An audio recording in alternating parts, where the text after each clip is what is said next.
bienvenidas, bienvenidos. Entre más recogiditos estemos mejor, que no somos tantos, es una época también difícil del semestre. Bueno, queremos arrancar con esta cita de Giorgio Agamben, de un texto que se llama ¿Qué es el acto de creación? Em, y que está inspirada en una conferencia que tiene el mismo título de Gilles Deleuze, que es un acto de creación. Dice Agamben: lo que imprime en la obra el sello de la necesidad es, por tanto, aquello que podía no ser o podía ser de otra forma, su contingencia. Dante resumió en un verso este carácter anfibio de la creación poética. El artista que tiene el hábito del arte tiene una mano que tiembla. Bueno, Giorgio Agamben. Bueno, bienvenidas, bienvenidos nuevamente. Hoy nos acompañan dos personas que de una manera muy generosa vinieron para compartir los trabajos que vienen haciendo en investigación-creación. Nos acompaña entonces en la tarde de hoy la profesora Ángela María Cardona Rivas. Ella es profesora de la Facultad de Educación del Tecnológico de Antioquia, es integrante del grupo de investigación Senderos, eh, es licenciada en Español y Literatura, especialista en edición de publicaciones, magíster en Literatura Colombiana y doctora en Ciencias Humanas y Sociales. El trabajo que viene realizando en el campo de investigación-creación, pues lo ha hecho principalmente en la práctica profesional de la licenciatura en Literatura y Lengua Castellana del Tecnológico de Antioquia en la modalidad de investigación-creación. Bienvenida. Nos acompaña también el profesor Nicolás Jaramillo, Mejía Jaramillo. Él es historiador de la Universidad Nacional de Colombia, también realizó estudios en comunicación audiovisual y multimedial de la Universidad de Antioquia y es antropólogo visual de la Flaxo. Eh, es el coordinador del semillero de investigación Odisea. El trabajo que viene haciendo en el campo de investigación-creación, pues está consignado principalmente en el programa de comunicación audiovisual y multimedial de la Facultad de Comunicaciones y Filología de la Universidad de Antioquia. Bienvenido, Nicolás. Voy a mostrar la foto de Nicolás. Me odiaron. Bueno, muy bien. Bueno, entonces la dinámica, esto es un conversatorio totalmente. La dinámica, pues es muy simple. Mm, Cada uno unos 15, 20 minuticos contando cómo es el trabajo, un poco también que nos contextualicen pues en los programas en los que acompañan estos procesos de investigación-creación, pues de alguna manera en términos del currículo, en términos de normatividades de las dependencias, como los reglamentos pues de prácticas o reglamentos de trabajo de grado, todo esto para que nosotros pues también tengamos el contexto y sepamos de algún modo qué condiciones curriculares y también pues en términos amplios pedagógicas hay para que se puedan pues llevar a cabo estos trabajos y desde cuándo se vienen haciendo, bueno, un poco también como una primera parte. Ya después pasaremos pues como a las preguntas. Yo tengo varias preguntas pues como en mente también a partir de lo que venimos haciendo en el grupo de investigación Somos Palabra, Formación y Contextos, que este es el seminario pues permanente de formación de nuestro grupo. Y también pues sin lugar a dudas el público, los participantes de este conversatorio pues también tendrán muchas preguntas. Tenemos también varias personas conectadas por Zoom, entonces llegará un momento en el que ustedes no me dejen olvidar, por favor, para también darles la palabra a ellos. Bueno, adelante. Yo creo que va a ser un poco más corto y como que vamos conversando, como que no se hace bloque así tan largo, Nancy, de pronto de los 20 minutos, sino como cuando yo sienta que ya medio se me fue el hilo, te lo paso. Bueno, entonces un poco como en la invitación de Nancy, pues en el Tecnológico de Antioquia, desde el 2018 hay estudiantes activos en la modalidad de investigación-creación. Cuando yo llegué ya había en curso una cohorte, pues digamos en su primer semestre, de 2 semestres que son noveno y décimo, y entiendo que la solicitud para que existiera esta modalidad práctica sin llamarla aún así, pues fue de los mismos estudiantes. Una estudiante quería, pues indagó como por si poder escribir una novela se podía considerar como un trabajo que hiciera. Hubo discusión, pues que fuera parte de su, sí, su trabajo de grado. Hubo discusiones al interior del comité curricular y bueno, y digamos pues que todo el protocolo para eso y entonces finalmente pues se permitió hacer la práctica en este sentido.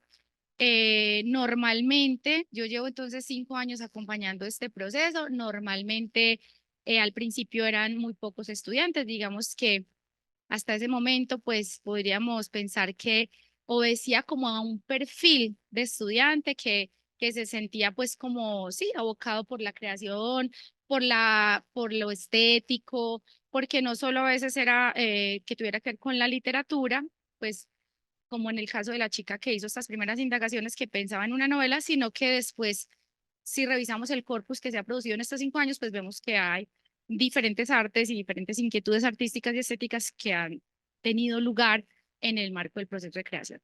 Entonces, digamos que yo pensaría que el rumbo que ha tomado este proceso lo han dado los estudiantes. Ellos han ido acogiendo como esa invitación y hoy en día pues tenemos muchos más estudiantes en la práctica de creación de los que digamos eh, se habían concebido en un momento y de hecho pues eso plantea también unas como unas indagaciones del programa, ¿cierto? Porque digamos que las prácticas interinstitucionales o pedagógicas pues tienen mucho valor en una licenciatura y en las últimas ocasiones pues hemos tenido muchos más estudiantes interesados en la práctica de investigación creación. Hay muchas razones, ¿cierto? A veces no son solo el proceso de creación, también implican cosas que tienen que ver con los tiempos de los estudiantes, con sus propios procesos, con el nivel de madurez y también a veces, pues hay que decirlo, de cansancio con el que llegan al noveno o décimo semestre, ¿cierto? Y toman decisiones respecto a esa modalidad de práctica.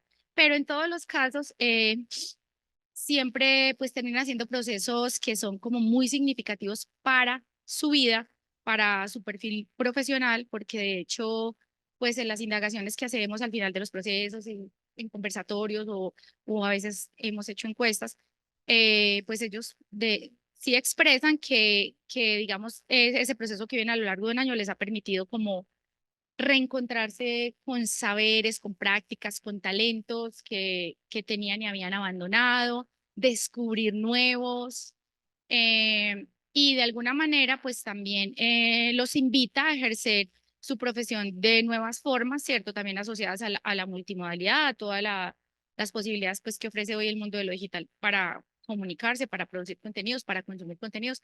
Entonces yo creo que en ese sentido pues ellos a veces puede que no tengan muy claro que quieren tener un perfil así, pero en el camino lo van descubriendo. Entonces, digamos que este es el ejercicio. Hemos tenido, pues esta sería este año terminamos con una séptima cohorte. Los productos pues, que se han generado en el marco de ese proceso han sido libros, álbumes, libros ilustrados, plataformas digitales, páginas web, objetos multimodales, pues transmediales. De pronto ahorita compartimos uno que digamos es inclasificable, entonces lo llamamos como un objeto transmedial. Eh, También, digamos, ebooks, pues como en un sentido más convencional, pues de un libro, pero en formato digital.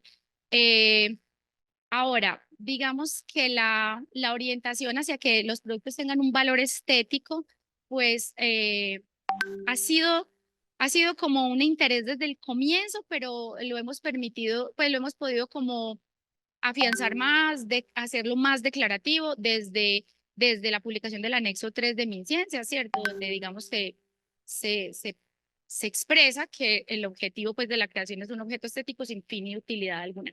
Esto a mí me pareció interesante, pues muy valioso para el proceso que yo había acompañado, obviamente desde mi subjetividad como lo que yo he vivido ahí acompañando a los estudiantes y lo que yo también pienso y soy como maestra, es que los estudiantes a veces entre más popular se fue haciendo también la práctica, pues a veces llegaban estudiantes que no tenían tanto como esa identidad como artista, ¿cierto? Porque digamos que al principio eran como el que escribe poemas, la que quiere escribir, entonces encontraron en ese escenario como algo, pues un lugar.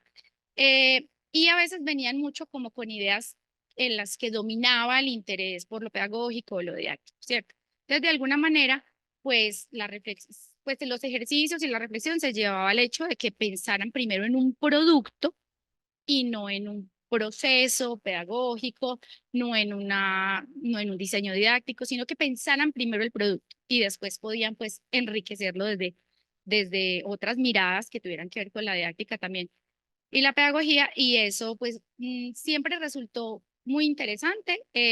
Era también como difícil al principio, porque a veces empezamos a hacer ejercicios y volvían a estar pensando que era algo que se hace en el aula y demás.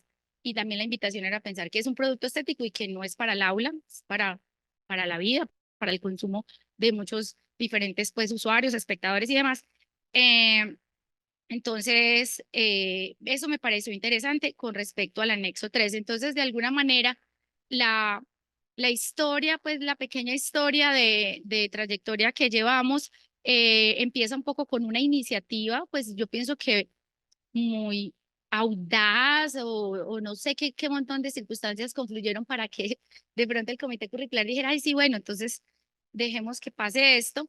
Y luego el interés de los estudiantes, las búsquedas de los estudiantes eh, y digamos esto del anexo que también ya nos permite como un poco tener más confianza, decir, bueno, esto sí es una forma de producción del conocimiento, se puede validar de otra manera. Siempre se les invita a los estudiantes a hacer ejercicios desde ahí, ¿cierto? Desde entenderlo como con ese discurso, pero en todo caso, pues el proceso mismo creativo pues escapa a ese mismo discurso del anexo 3 y a todos los discursos. Entonces, digamos que esa ha sido como un poco la historia. Eh, yo pienso que los aprendizajes que le deja este proceso al programa, que son muchos y que pues es importante que el programa los revise para las decisiones que tome, por ejemplo, a nivel curricular y demás, pues es que lo que a mí me parece más valioso es que es una apuesta que se enriqueció, creció, se diversificó, fue por el interés de los estudiantes, ¿cierto? Eso es una convocatoria, pues digamos que siempre se sabe que está esa modalidad, pero no se hace ni especial difusión, ni sugestión, ni nada, y siempre van llegando pues como los chicos con sus inquietudes. Que todos los productos que se han generado y los procesos de investigación que ellos tienen que emprender, digamos, para un poco formular y justificar también ese ejercicio, también son totalmente, nacen del interés de los estudiantes, de sus propias búsquedas y demás. O sea, creo que no ha habido un caso, solamente hubo un caso que yo me acuerde de los muchos productos que tenemos ya que son casi 30, en el que yo al principio le haya dicho a alguien, piensa tal vez mejor tal cosa porque era, por ejemplo, algo que estaba muy pensado para el aula. Pero de resto, y eso fue conversado hasta que descubrimos un camino interesante que seguir, que le interesara a la estudiante. Pero de resto, todos han venido con sus inquietudes, digamos, como frente a un tema, un fenómeno, un problema y también frente a un producto. A veces a veces domina el interés por el problema o por el fenómeno, quiero hacer algo sobre las comunidades LGTBIQ+, etcétera, o quiero hacer algo sobre comunidades afrodescendientes, ¿cierto? Y a veces no está tan claro el producto, pero tienen muy claro como qué quieren hacer o como qué los inquieta de ese mundo. Eh, y entonces resulta un corpus muy variado que, como pues lo hemos insistido cuando hemos tenido oportunidad, pues es como, toca temas como proscritos pues del currículo oficial. Entonces nosotros pues los estudiantes han hecho libros sobre la muerte, el duelo, problemáticas de las comunidades LGTBI+, afrodescendientes, estéticas ancestrales, salud mental, conflicto armado, migraciones, ¿qué más se me ocurre acá? Bueno, literatura pues como femenina. Entonces, bueno, y lo interesante de eso, ahorita de pronto me acuerdo de otras apuestas, ya son muchas, es que sí, ellos han llegado solitos con esas ideas y con esos temas que normalmente pues no son los que estemos tampoco más promoviendo nosotros ni desde las universidades ni en el colegio, ¿cierto? Y ellos finalmente hacen productos que los piensan para la enseñanza de la lengua y la literatura, independientemente de que el objetivo pues primordial sea crear un producto con valor estético desde las diferentes técnicas, géneros, formatos que ellos hayan elegido trabajar. No sé si de pronto me falta algo de esa indagación inicial que tú proponías. Vamos a ver cómo se deja apreciar en la plataforma. Pues finalmente, pues se termina como, eh, pues concretando en un formato, pues ahí que supongo que es un PDF. Bueno, el caso es que es como una antología de literatura femenina, desde distintos formatos, pero pensada en un concepto que fue un proceso de creación muy bonito, quizás de los más bonitos que ha habido en términos del registro del proceso de creación, el de esta estudiante, donde ella finalmente encuentra como una metáfora para hablar de todo esto, que es la del mar y la navegación. Devuélvete un poquito, Nancy, para ver bien el título. Se llama A la mar, sextantes femeninos para navegar la palabra. Entonces crea, digamos, como por decirlo así, el libro, es decir, es la puesta narrativa desde la imagen que va a ser el soporte de las transmediaciones y de los textos que ella va a poner allí. Y todo pues va a jugar con esta metáfora pues de la navegación y con un personaje que aparece, pues, que es la niña. También vemos que las páginas, si ven allá dice a 37 millas, ¿cierto? No están numeradas, sino que se juega con la distancia. Eh, empieza, siempre va a haber unos productos a los que se viaja a través de QRs. Por ejemplo, empieza con un ejercicio de respiración para empezar como ese viaje.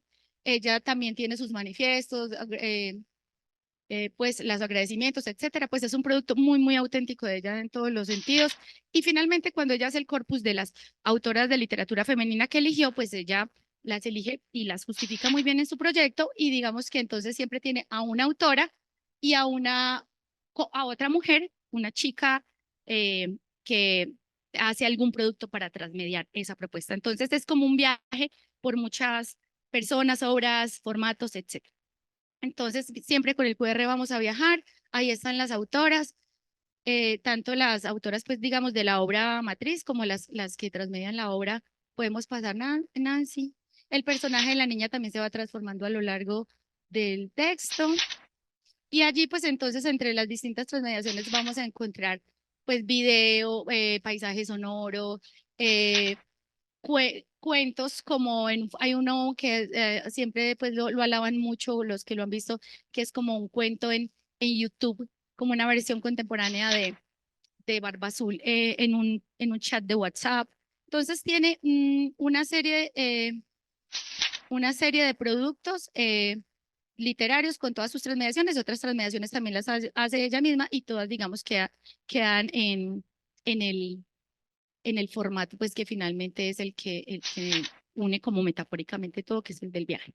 Y, por ejemplo, podemos poner otro, ya después le damos la palabra al profe y de pronto miramos aprovechando que aquí está David, uno de mis estudiantes de este semestre, podemos ver el video en YouTube. Este libro, por ejemplo, el libro de David, esto es un video que es como un promocional para el momentico, Santi, Nancy, que los estudiantes hacen como para promocionar el producto que hacen al final del semestre entre la comunidad académica y lo compartimos pues como entre nosotros y también a veces lo usan en la presentación. Digamos que desde el reconocimiento que me permite haber acompañado durante 5 años este proceso, el libro de David, pues es el libro más bien logrado técnicamente que se ha producido en el marco de este proceso. Pues ahorita ustedes van a apreciar algunas de las imágenes de él, pero también digamos que como el libro de álbum es tan experimental y permite tantas cosas, pues hemos tenido toda clase de experimentos visuales con ellos y digamos que el álbum nos permite mucho que perder el miedo a crear imágenes porque podemos recurrir a muchas técnicas. Entonces muchos estudiantes sin ser como diestros y que ya son tesos en la ilustración han podido experimentar con el libro álbum y hemos hecho cosas muy bonitas. Pero digamos que David ya venía con un interés, destreza y práctica en el mundo de la de la ilustración digital, pero aparte de eso, pues también con un bagaje cultural muy fuerte en todas las culturas narrativas como de Japón, del manga y demás. Entonces yo creo que pues el libro, ahorita de pronto David nos cuenta un poco, le permitió mucho pues como poner en ejercicio muchas de sus pasiones. Pero digamos que técnicamente pues sí es un nivel muy diferente al que hemos trabajado desde este tipo de ilustración, ¿cierto? Entonces, bueno, ahí podemos ver un poco las imágenes, no es que esté el libro, sino que es solo como un poco promocional de las imágenes.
Bueno, yo trabajo en la uni ya hace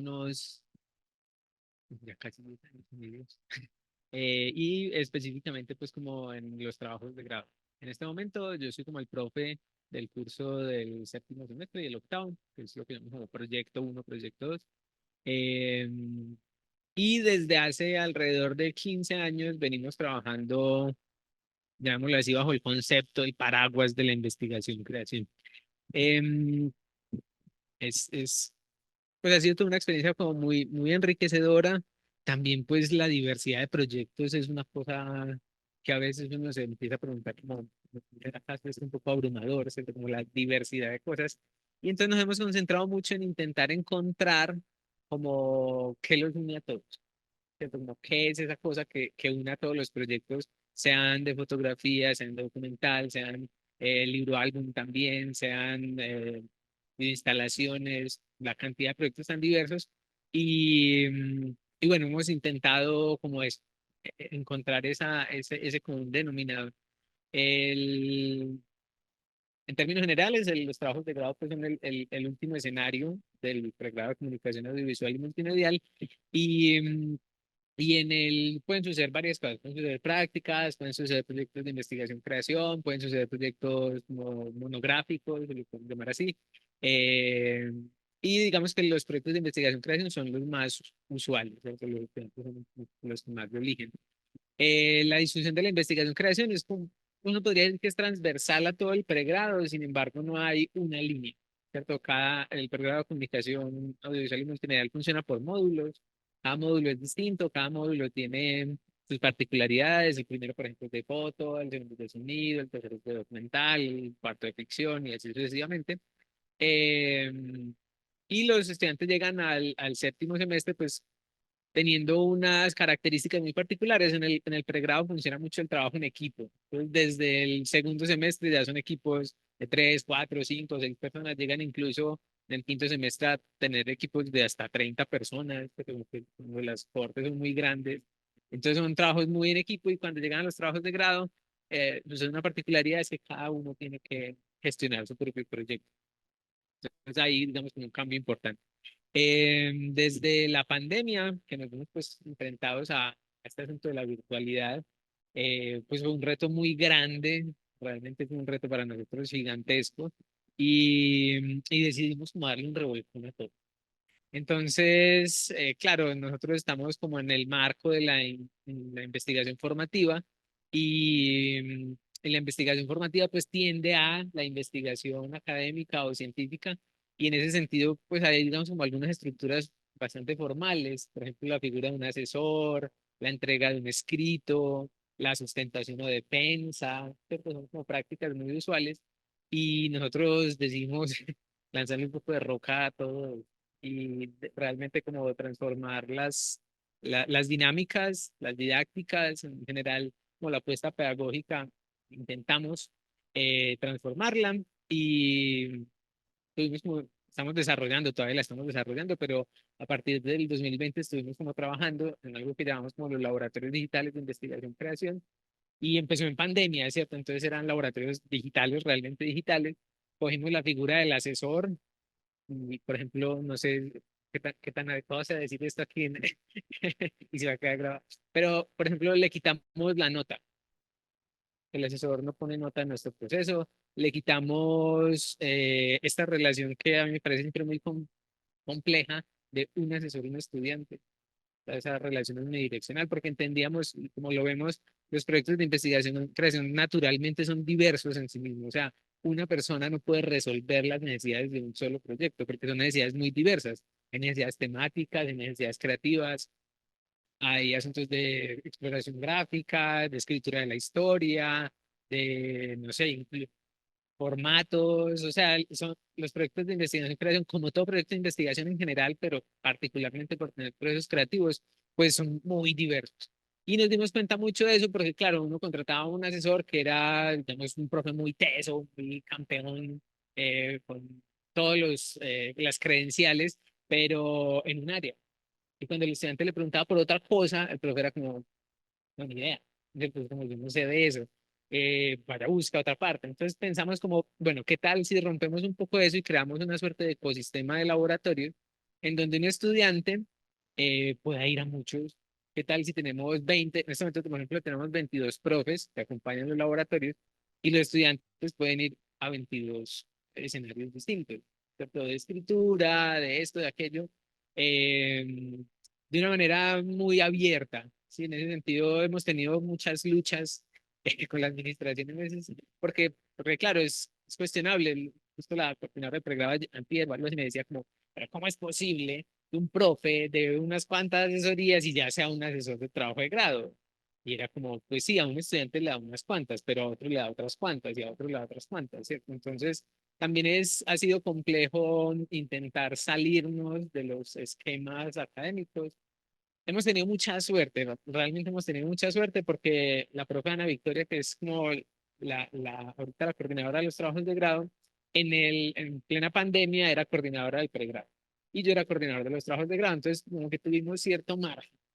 Y dentro de la legalidad de los contratos y de toda esa cosa, dimos como un giro por ejemplo, a la función de los propios asesores, a las horas que se los contrataba, a los escenarios que tenían.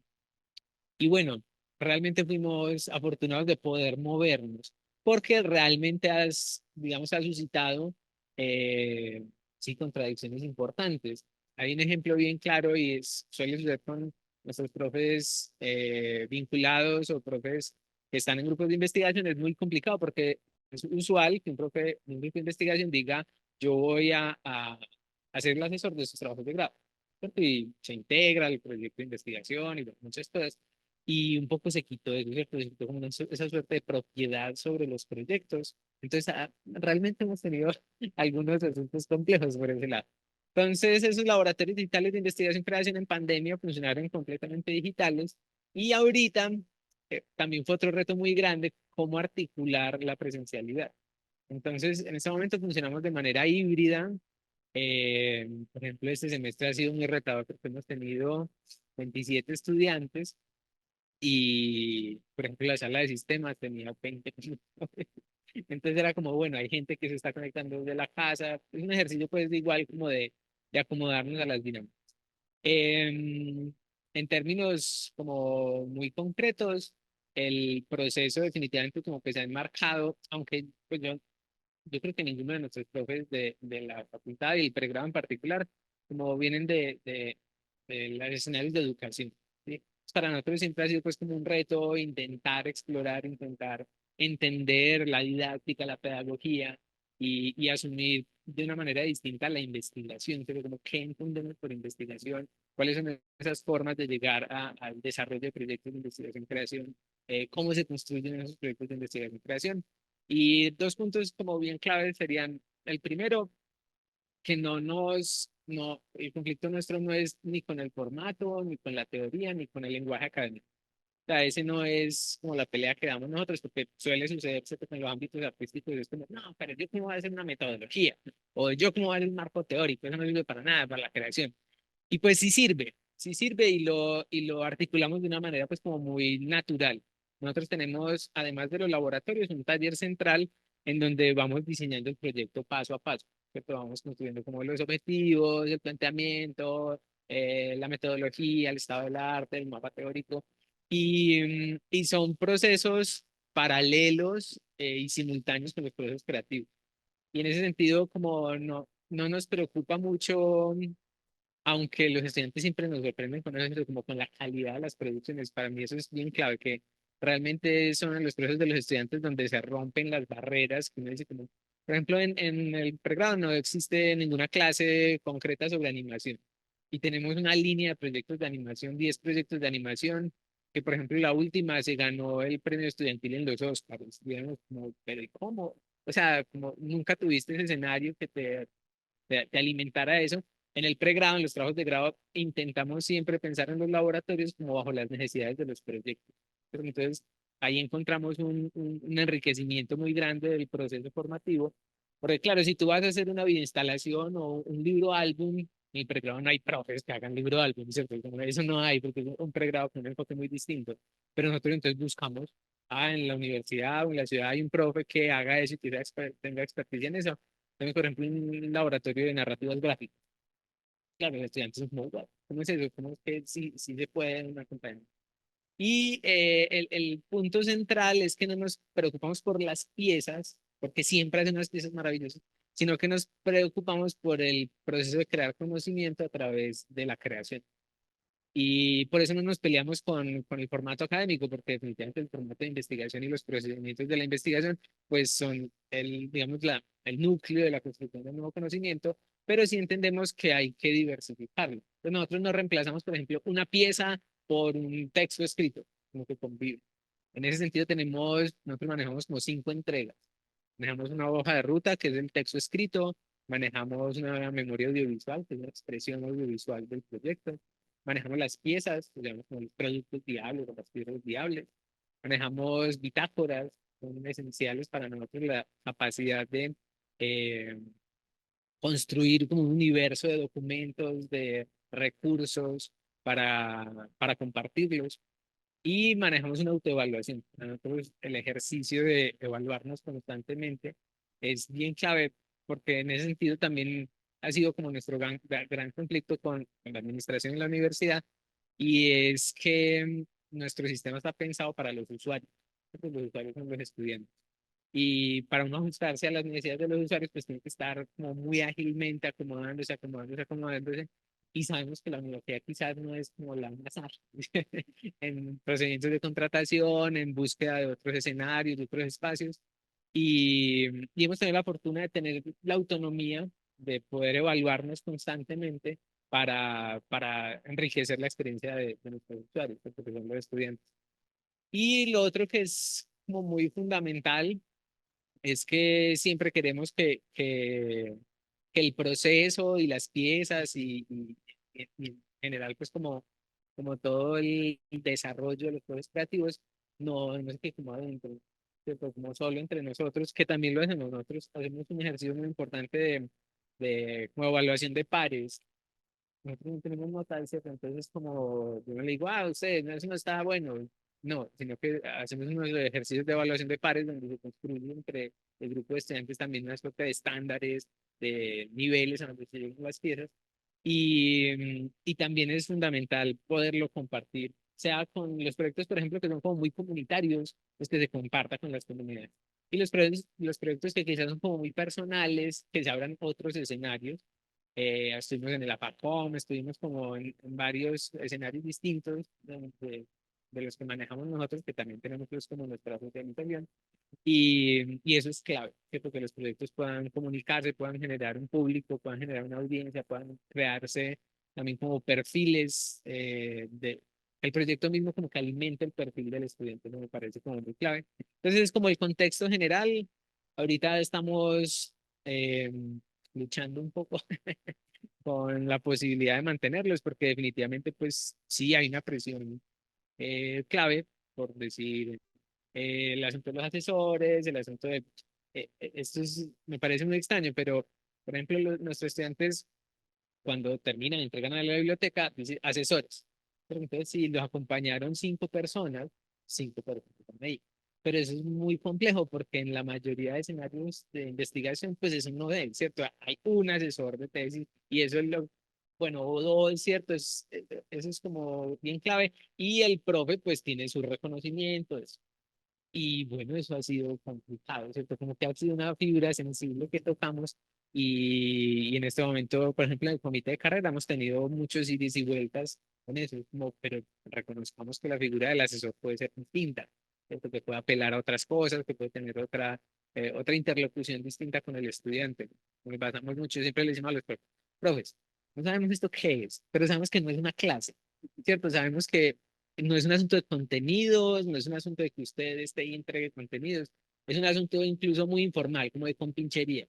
¿Cierto? Usted está, hay unos cuantos proyectos, hay necesidades, usted es un experto en eso y entre como a jugar en un escenario un poco más horizontal, ¿cierto? Más de colaboración, de co-creación y bueno, siempre la transformación, la innovación, el cambio genera eh, dificultades, roces y todo eso, pero bueno, hasta el momento hemos podido como mantenerlo y hemos tenido muy buenos resultados, realmente muy buenos resultados.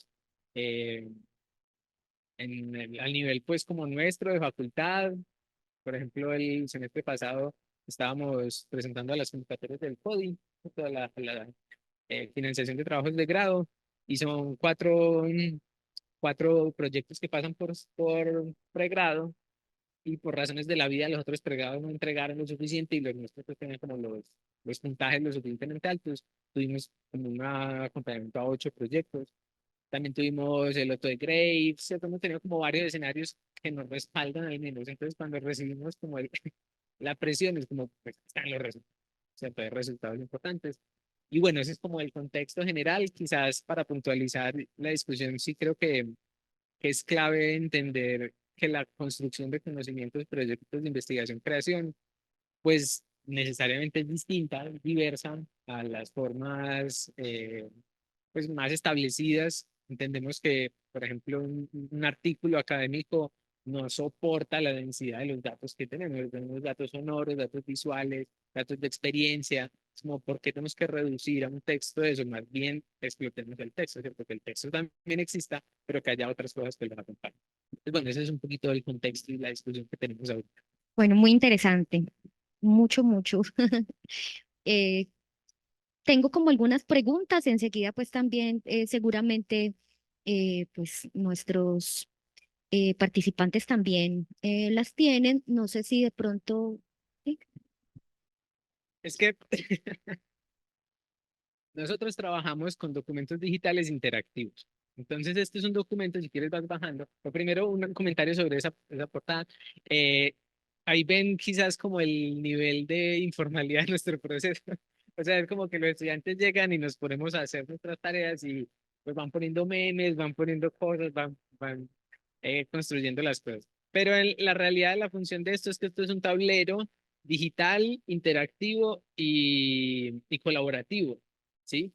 Entonces nosotros lo que vamos haciendo es que construimos el texto en el taller central, o sea, nosotros no dejamos tareas, nosotros todo lo hacemos, nuestros talleres centrales son largos, son de 8 de la mañana a 2, y nos sentamos, o sea, es trabajo de mesa. Por ejemplo, ¿cómo construir un objetivo? Entonces damos algunas pautas, pero no es como una clase sobre, no, es como hay algunas pautas, si a usted le interesa profundizar sobre eso, bibliografía y la que quiera, y vamos construyendo como, bueno, cuál es el cruce de nuestras variables, cuáles son nuestros objetivos específicos, cuál es nuestro planteamiento. Diseñamos todo nuestro proyecto, ¿cierto? Lo que entenderíamos pues como la hoja de ruta, un documento de proyecto en vivo, y es bastante divertido porque ahí es donde decimos que tenemos como un ejercicio como de co-creación y de evaluación de pares, porque en las clases llega un momento en que listo, bueno, la gente avanzó en lo que pudo avanzar y empezamos a hacer como una especie de iteraciones o rotaciones donde cada uno va al proyecto de otro y le comenta, le pregunta, le discute, le aporta y así sucesivamente, o sea, lo hacemos de manera muy sistemática. Entonces, realmente nuestros estudiantes conocen los proyectos de todos sus compañeros Y eso es fundamental, es súper claro porque se generan colaboraciones, incluso pues ideas, ¿cierto? En un proyecto sobre documental, personal, sobre la vida de mi familia. Y otro proyecto muy distinto sobre, ahorita tenemos uno de Codex, sobre la creación de ecosistemas artificiales a través de algoritmos generativos. Entonces dice que son muy distintos, ¿sí? Pero en medio de que este vaya allá y este visite el otro y se ven como esas exploraciones, se genera eso, como un conocimiento colectivo, unas cuestionamientos. A ellos ya han resuelto los comentarios, pero eso es lleno de comentarios y bueno, y comentarios muy informales a veces, unos muy aportantes otras veces, pero nos parece pues como muy importante que ellos tengan la posibilidad de conocer los otros proyectos y de elaborarlos y de trabajarlos en vivo. Entonces se dan cuenta pues que hay memes y que hay cosas. La verdad es, pues ya vieron la foto de la presentación, ¿cierto? Yo con un gallo en un hombro, entonces la informalidad es lo mío. Y el proceso, nosotros desarrollamos alrededor de 7 entregas durante el semestre que son de este tipo. Las compilamos en formularios de Google y entonces ya ahí yo hago retroalimentación, ¿cierto? Como, bueno, estos objetivos tienen esto, aquello, lo podemos revisar. Y el texto realmente se construye paso a paso, o sea, no es como una entrega al final. Entrega el texto de proyecto, que suele suceder. Entréguele a su asesor para que su asesor lea a ver si lo recibe o no.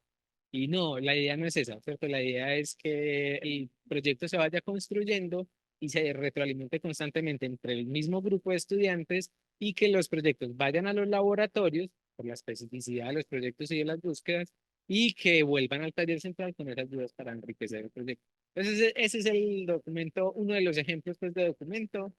Lo hacemos con todo, con marco teórico, con metodología, con objetivos, con estado del arte. También manejamos pues, nuestras bitácoras, hacemos igual las cosas. Pero es un ejercicio pues bien interesante en la medida en que vamos construyendo los proyectos de manera iterativa y vamos a escalar. Entonces, bueno, ese documento puede ser. Después vemos el otro no, el otro es medio aburrido, ¿sí? Porque el otro es, de pronto podría ser para el ejemplo de los laboratorios, si quieres. El otro, este es el documento donde gestionamos nuestra información. Tenemos pues como todo, la listica que hay en azulito son los laboratorios. Entonces, si se dan cuenta, son laboratorios muy diversos. Hay laboratorios de casi todo, principalmente enfocados en las necesidades de los proyectos. Los laboratorios cambian. Por ejemplo, de un semestre a otro, tranquilamente desaparecen 3 laboratorios, aparecen otros. Y si le das clic en una de las ventanitas, ojalá no me hagan quedar mal y sea un laboratorio donde no se escribe nadie. Ah, bueno, ya vamos para eso. Y entonces los estudiantes se meten a la ventanita, el profe tiene ahí como su información. Si quieres, bajas un pelito a ver si hay algún estudiante metido. Bueno, ahí hay, por ejemplo, dos. Entonces miren que son dos o tres, son grupos más reducidos. Y la manera en la que llegamos a los laboratorios también nos ha generado muchos problemas. Porque claro, al principio de semestre nos piden como, tengan todos los profesores contratados, porque pero nosotros decimos, no podemos, porque los laboratorios nacen de las necesidades de los proyectos. Entonces nosotros realmente contratamos profes tipo cuarta o quinta semana, porque necesitamos un tiempito para explorar los proyectos, ¿cierto? Los objetivos, al menos tener unos objetivos y un planteamiento como claro. ¿Qué es lo que usted quiere hacer? ¿Qué es lo que quiere desarrollar? Y realmente buscamos los profes enfocados en las necesidades de los proyectos. Nos genera muchos problemas, pero nos mantenemos en esa dinámica. Es muy enriquecedora, porque claro, pensar que uno va a una clase, yo lo he estado reflexionando mucho esta semana, como nuestra función como docentes. Uno va a una clase y normalmente, pues porque el estudiante inscribe esa clase o obligado, la clase buena o mala, pero pues ahí llega. Pero piensa que este es un laboratorio que el estudiante busca. Entonces no es un laboratorio como que ay, ya, no, es como yo necesito esto, necesito aquello. Entonces el estudiante va eh, enfermo de búsqueda, es como, wow, yo necesito eso. Y es muy tremendo porque también sucede que los estudiantes tienen como una potestad muy grande de decir a qué van y a qué no van, que no es como que se inscribió es obligatorio, no, se puede ir a uno y salir. Y eso nos da como, le podemos tomar el pulso muy bien a los laboratorios. El laboratorio, es como diría, nos ha pasado muchas veces que nosotros decimos, los estudiantes necesitan eso. Y llamamos al profe y hacemos un laboratorio y no sé qué, y lo ponemos y nadie va. Entonces ahí es donde entendemos que los laboratorios operan, ¿cierto? Su función principal es si resuelven las necesidades de los estudiantes. es complejo, es difícil. Sustentar esto en términos administrativos ha sido un gran reto, realmente un gran reto, porque para la, sí, bueno, no me gusta decirlo así, pero para una perspectiva académica que no esté pensando en este modelo, dice como, pero ¿cómo me explico yo que un profesor de, son por ejemplo 4 sesiones de laboratorios y otras sesiones de asesorías personalizadas? ¿Cómo justifico yo eso? O sea, un asesor hace otra cosa. Nosotros decimos, pero ¿por qué el asesor no puede pensar distinto? ¿Sí? Y bueno, eso ha sido complejo. Afortunadamente hemos tenido muy buenos resultados con los proyectos de los estudiantes y ha sido pues un respaldo grande por ese lado. Entonces, eso es como más o menos el documento de gestión y literalmente ese es el documento de, creo que es el de este semestre. Entonces ahí se gestiona toda la información, los encuentros. Nosotros tenemos una sistematización muy grande de eso, o sea, muy grande. Tenemos alrededor de 5 semestres sistematizados bajo ese modelo y hay mucha información. También tomamos muchas decisiones basadas en datos. Eso, un estudiante no fue a un laboratorio y el profe es el profe más campeón del mundo. O sea, no se piensen en los profes que más admiran a ustedes, vinculados y todo, y no les van. Y entonces al otro mes es como, profe, lo siento, lo siento, profe, pero ese laboratorio no se va a abrir. Y se abren otros. Funcionan mucho, laboratorios que no esperábamos que funcionaran, con profes que no esperábamos que funcionaran y han funcionado muy mal, o sea, realmente como que no funcionan y profes que esperábamos que fueran los mejores profes del mundo y no funcionan. Principalmente por eso, porque les pedimos a los profes abiertamente, no, no sabemos qué es, pero no es una clase, ¿cierto? No, usted no está jugando al juego de una clase. Cambie sí, total, tiene que transformarse, tiene que hacer otras búsquedas. Entonces, bueno, ese es como el contexto general. Bueno, muchísimas gracias. Bueno, aquí hay pues como algunas inquietudes también como a partir pues de las experiencias que hemos tenido nosotros en el grupo de investigación con la orientación pues de los asesores, varios asesores de práctica pues son integrantes del grupo de investigación y pues nosotros a diferencia de estos dos programas pues no digamos que no está formalizado como modalidad, no está formalizada la investigación-creación, pero de algún modo varios trabajos, ¿cierto? Se han orientado desde esta mirada, pues también aprovechando eh, la puertica que abre ese anexo 3 pues, de 2020 de MinCiencias. Lo que sucede en la licenciatura es que quienes han decidido hacer investigación-creación con un proyecto pues, de creación pues que se hace, nosotros pues lo miramos no tanto a la perspectiva del laboratorio, sino desde una perspectiva artesanal, pues digamos que la metáfora con la que funcionamos más es con la del taller y la de la creación como artesanía. Y pues quienes lo han hecho han tenido que hacer doble, pues o sea, hacen la creación, pero también hacen un trabajo de grado absolutamente convencional, pues con prácticamente todos los elementos de un trabajo de grado. Yo veía acá en algunas preguntas de investigación y en los mismos objetivos que son objetivos muy de acción en términos del hacer, del quehacer, de la producción, de la creación. O sea, son objetivos y son preguntas de investigación encaminadas directamente al producto. Eso pues es lo que lo que noto, ¿cierto? En nuestro caso, no, debe ser una pregunta pues de carácter de investigación pues con todo un planteamiento de un formato convencional, paradigmático, eh, parametral, ¿cierto? En términos pues de producción de conocimiento. Y esa es una duda pues que yo a ti pues también lo digo en términos personales y como con todos estos años de acompañar trabajos de grado, en pregrado y también en posgrado, porque pues ahorita también les contamos pues en doctorado en este momento, ya la semana pasada sustentó una estudiante eh, y este viernes sustenta otra y sus tesis de doctorado pues son tesis con un porcentaje, un alto porcentaje narrativo. O sea, hay una construcción de una trama, hay una construcción de unos personajes, pues aun cuando el material fue una práctica de campo, una interacción, ¿cierto? En el caso pues de la tesis de Soheila Masinani, que fue la que sustentó la semana pasada, pues fueron 5 maestros de 5 regiones de Colombia con quienes interactuó y bueno, y fue un trabajo muy interesante que vincula la literatura infantil con los procesos de acogida, pero realmente lo que se construyó fue, dijo uno de los evaluadores, esto es una novela científica.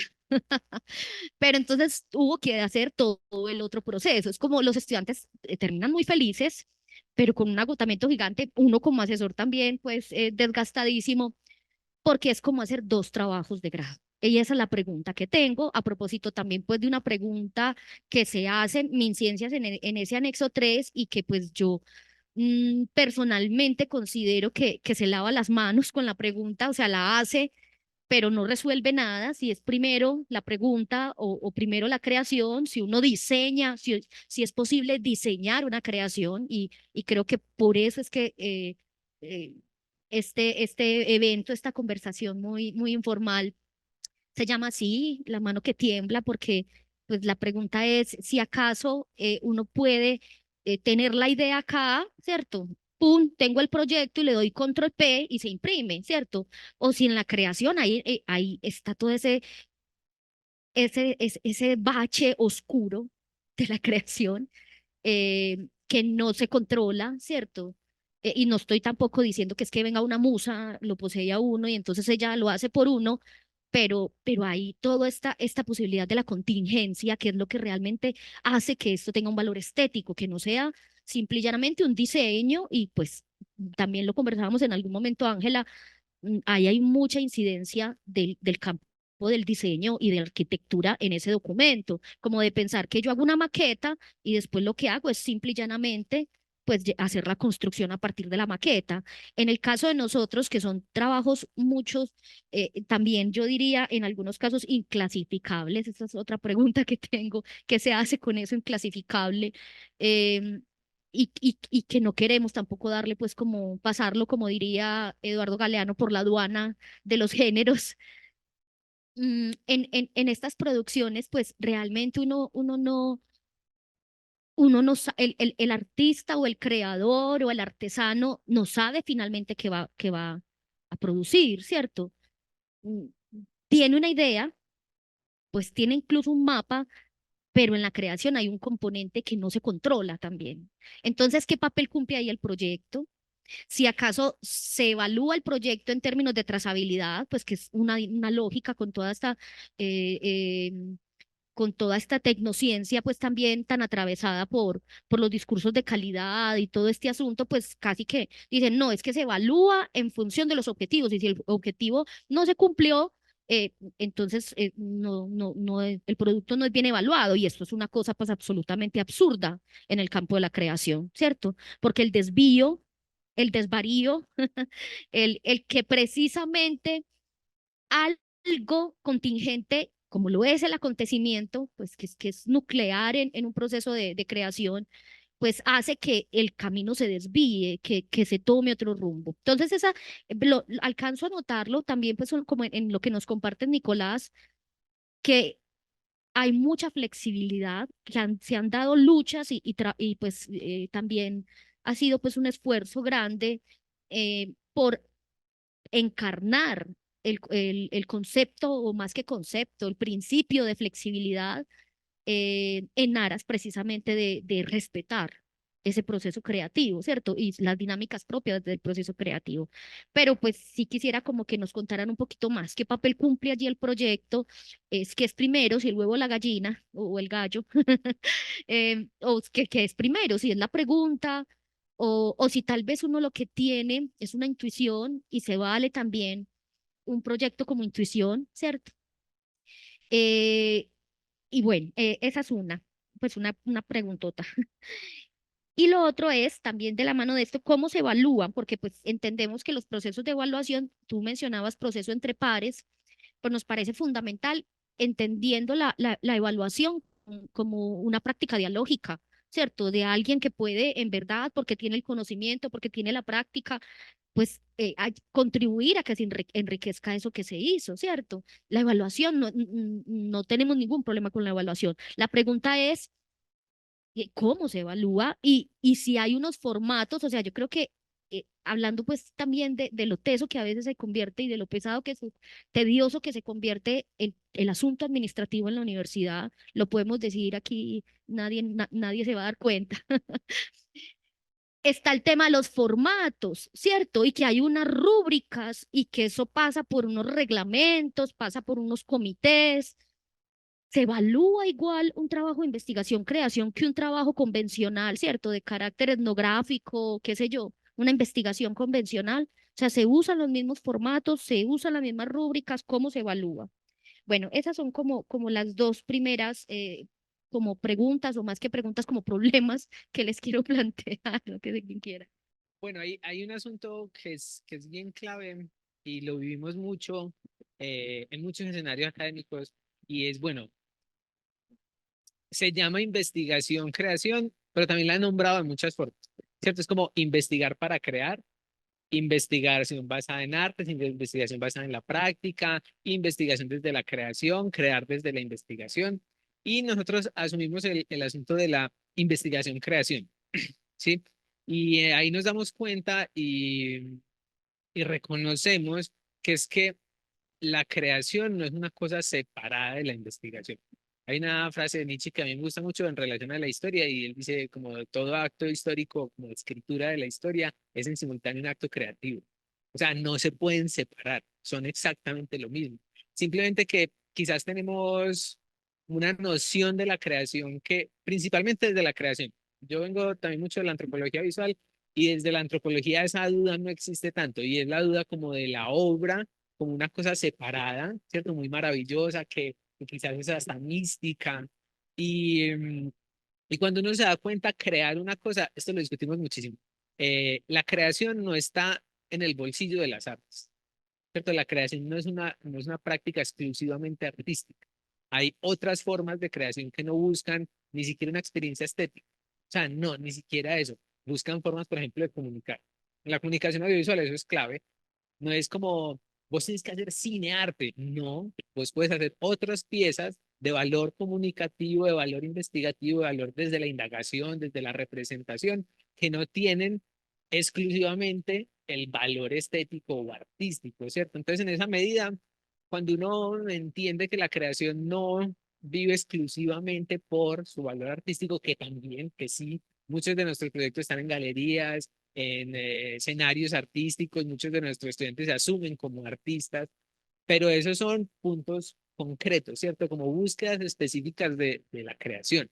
Entonces nosotros pensamos la creación quizás desde un ámbito un poquito distinto y es que llamamos a la creación como una suerte de hábito, porque la creación con el asunto de las musas es bien simpático, a mí siempre me da mucha risa y es como que le toca a uno la cabeza, le metieron la cabeza y uno como que y salió el libro. Y sabemos que no, ¿cierto? Sabemos, todo el mundo que está en el ámbito creativo entiende que la creación no funciona así. O sea, no es como que yo cojo el celular, lo tiro en el aire, da tres vueltas, tomo una foto y sale la obra maestra. O sea, eso nunca sucede. La creación está atravesada por miles y miles de versiones, ¿cierto? Cuando vamos a ver las obras de Leonardo y así como los grandes clásicos, uno va y ve que hay detrás en la pared, ¿cierto? Le hacen el escaneo de rayos X a las obras artísticas y hay 30 versiones de la obra. Esta con el dedo malo, esta con la cabeza mala, esta con la proporción horrible y uno dice como, ah, es que no era un genio que le salía todo de la nada. No, es que había un proceso creativo muy potente ahí. Y en el video que vimos me pareció bien chévere eso que se integró, por ejemplo, los bocetos, ¿cierto? Los bocetos del desarrollo y la pieza final.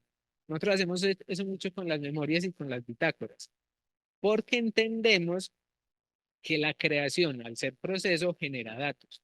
Igual que cuando uno hace una entrevista y salen datos, uno hace un boceto y salen datos, ¿sí?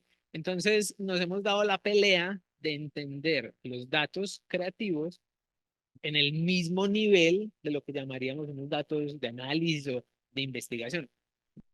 La verdad, a mí no me gusta el término la investigación, creación, ¿cierto? Para mí es exploración, para mí es construcción de conocimiento, sea desde el área que sea, ¿cierto? Sea desde la literatura, sea desde el cine, sea desde eso, pero entendiendo que es un concepto que nos propone la reflexión y la relación entre esas cosas. Entonces, cuando veíamos los objetivos, sí, nuestros objetivos son literalmente, voy a desarrollar el cortometraje de ficción que aborde eso.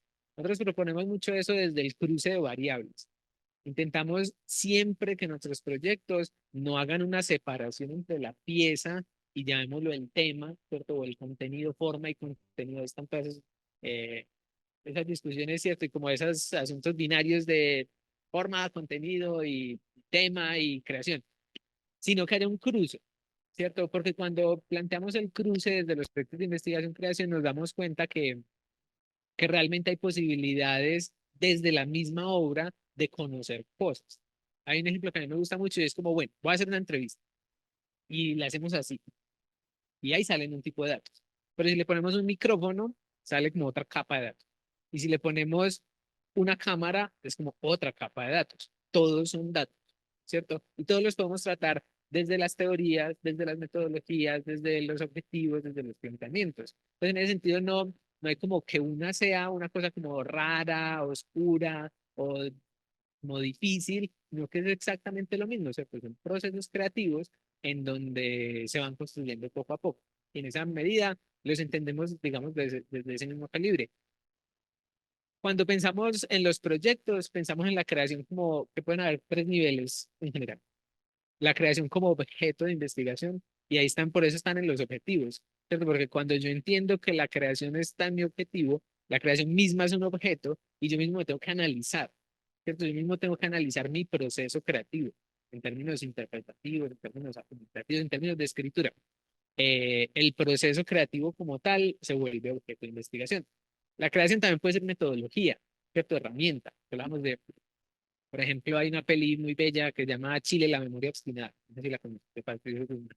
Recomendadísimo. O sea, de aquí salgan a ver. Patricio Guzmán, él es un cineasta chileno. Y Patricio Guzmán tiene un plan de toda la película. Él grabó en la época de Pinochet, llamada La Batalla de Chile, todo lo que sucedió. O sea, él iba a cámara en mano grabando todo. Y 30 años después, después del exilio, él regresa a Chile y graba esta peli, llamada Chile, la memoria obstinada. Y en Chile, la memoria obstinada, él quiere reencontrar a las personas que grabó en su juventud. Y tiene un plan. Es una señora muy viejita mirando en una televisión el archivo de la peli que él grabó y es una entrevista que él está haciendo. Pero el plan es muy particular porque el plan es completo, uno ve el reflejo de ella en el archivo, o sea, en la televisión uno está viendo y uno está escuchando la entrevista. Entonces uno dice, eso es una entrevista antropológica, etnográfica, sí, pero al mismo tiempo es película, ¿cierto? Es plano de película. Entonces ahí se da uno cuenta que conviven perfectamente. Que hay una coexistencia de los procesos creativos con los procesos de indagación o de análisis. Y por eso nuestros objetivos son como un cruce de variables, o sea, siempre es un cruce de variables. No es como el proceso creativo haga una peli y después susténtela.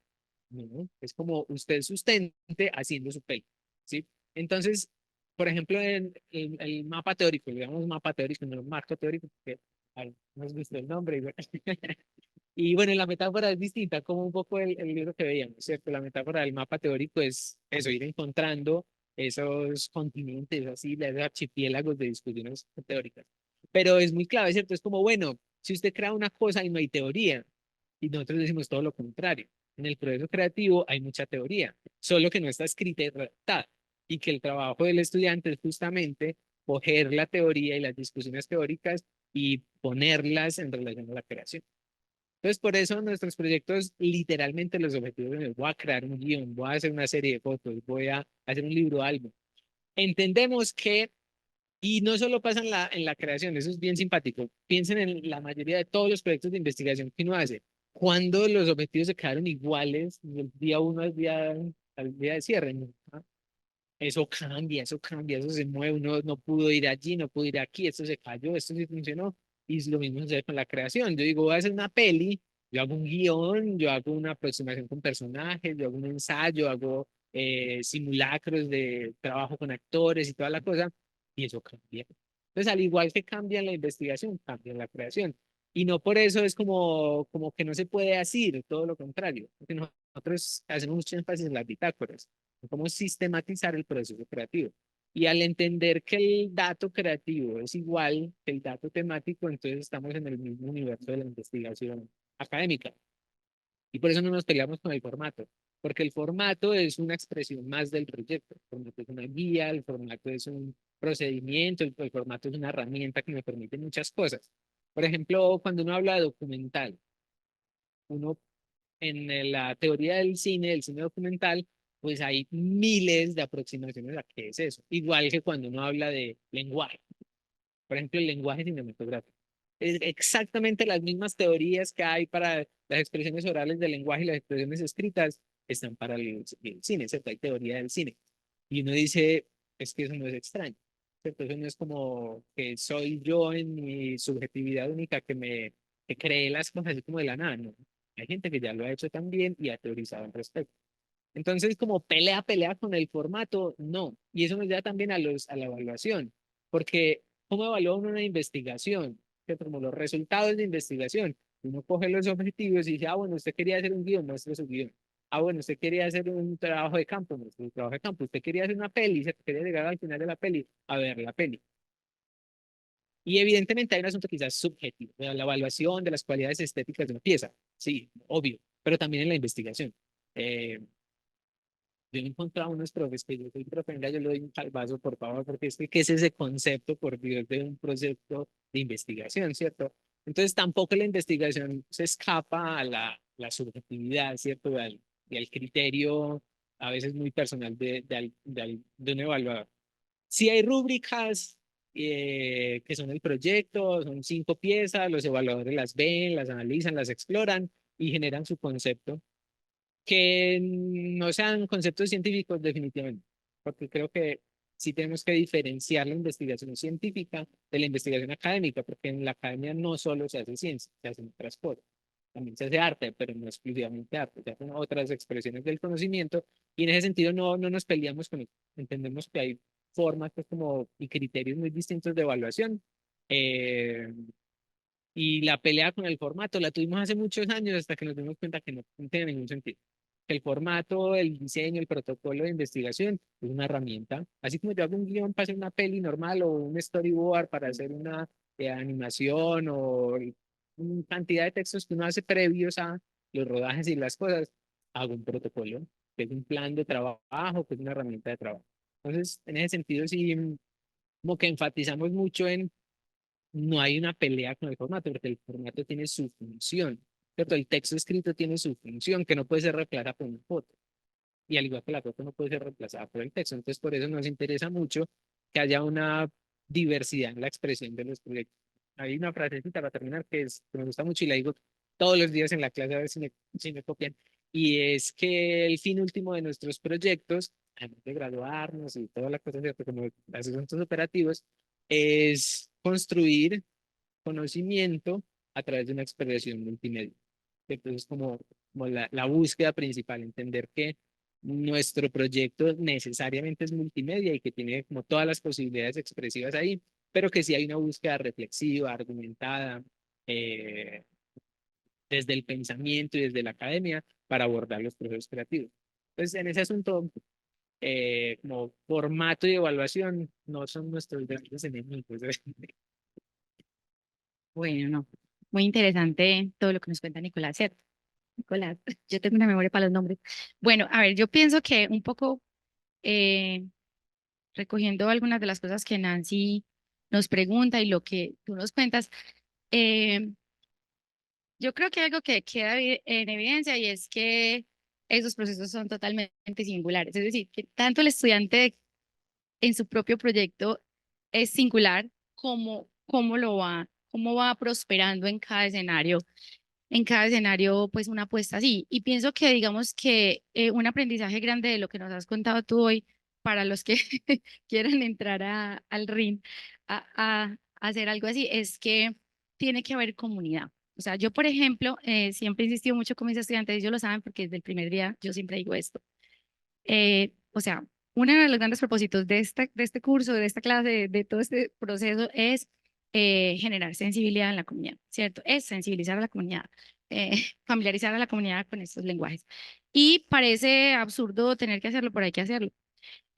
Nosotros en el caso específico nuestro, pues estamos acostumbrados a un formato de práctica, a un formato de socialización de esa práctica y ha sido muy difícil que lo entiendan de otra forma, ¿cierto?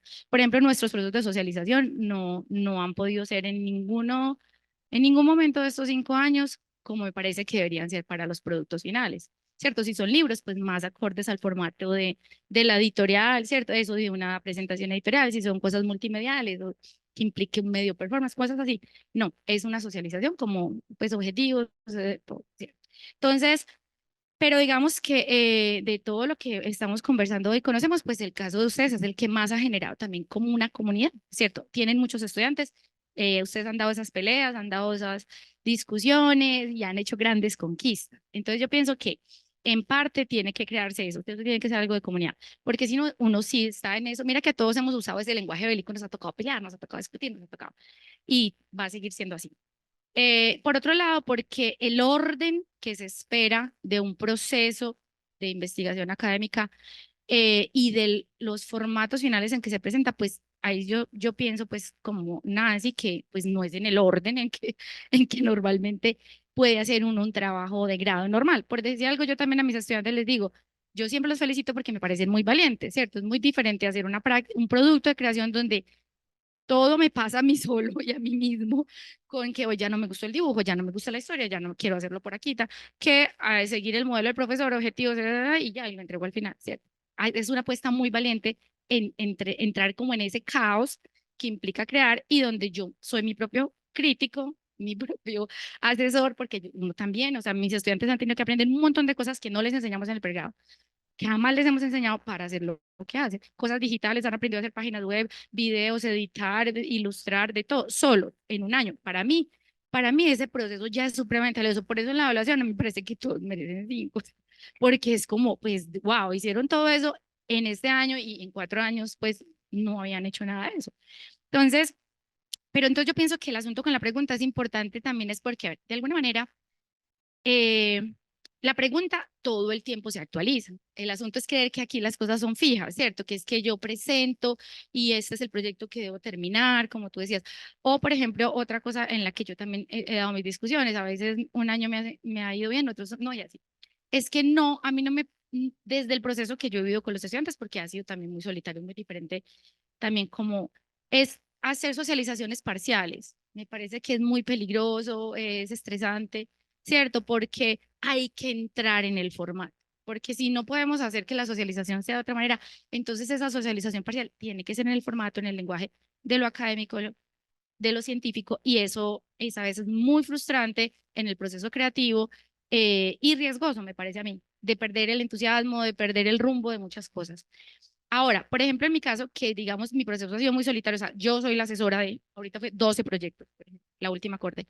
Entonces, lo que tú dices, hay que saber de todo, hay que saber del otro, si uno no sabe, pregunta, mira, averigua, pues todo, pero obviamente siempre vas a quedar en falta porque los estudiantes tienen unas preguntas y unos intereses que van por lados diferentes. Pero se me fue lo que iba a decir de eso. Voy a volver ahora a lo de la pregunta. Bueno, entonces lo de la pregunta es que siempre está y es permanente. Y a mí me ha pasado con mis estudiantes y cuando yo he intentado sustentar el hecho de que no socialicen en la mitad del proceso, es que me ha pasado que estudiantes salimos a vacaciones en mayo y vuelven en agosto con otro producto totalmente diferente. Ah, no, ya lo cambié. Ah, es que ni que me dicen, se me ha olvidado decirte, pero ya lo cambié todo. Y lo terminan haciendo en 4 meses, lo cual también desafía todas esas lógicas de que es que 8 meses es el rigor. Es la lógica del rigor la que hay que también desmantelar en un proceso así. ¿Qué es rigor? Un trabajo gordo, como nos hacen creer desde chiquitos, es que el trabajo es grueso, cuántas fuentes citadas, pero qué es rigor, ¿cierto? Un estudiante que da vueltas y vueltas infinitas en su angustia de crear algo, lo que sea, cualquiera de los productos que vimos que hacen ustedes, y finalmente 3 o 4 meses no hace nada, sino dar vueltas y vueltas y vueltas. Entonces ahí no hay rigor. Claro, por eso ahí no hay un proceso. Claro que hay un proceso, lo que no hay es un producto afuera que lo haya podido materializar. Pero digamos que los que hemos acompañado estos procesos y ya estamos un poco sensibilizados, entendemos que eso lo va a parir en cualquier momento. O sea, si uno es como, no, ya casi va. Pero otros no, no, esto es el primer semestre, no hizo nada, ¿cierto? Entonces, mientras sigamos pensando bajo esa lógica, ese orden y esa idea del rigor, pues yo creo que siempre vamos a estar en desventaja porque esto parece una cosa de como cómo alcanzamos a estar en el lenguaje pues, de la ciencia, en ese rigor y en esos métodos y en esa capacidad de hacer cronogramas y todo eso. Pero también también es interesante es porque yo pienso que la pregunta que hace Nancy me hace ir a una reflexión que me parece, pues que es la primera vez que se me ocurre, aunque yo me la paso pues autoflagelándome, sufriendo y pensando todas las cosas que todos ya vimos que pensamos igual acá. Y es que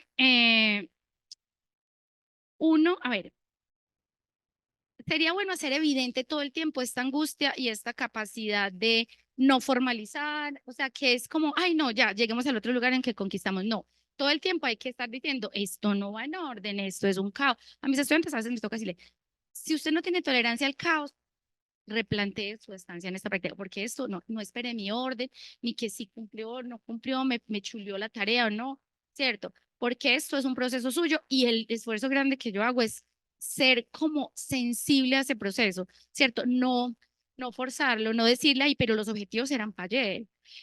No, profe, pero es que estoy haciendo unos dibujitos. Ah, pues haga los dibujitos. A mí me importa un carajo si me entrega los objetivos al otro semestre. Pero entonces es difícil, por lo que tú dices, usted, eso de tener varios asesores es súper interesante. Es más, pienso que así, ahí, por ahí es que va la cosa.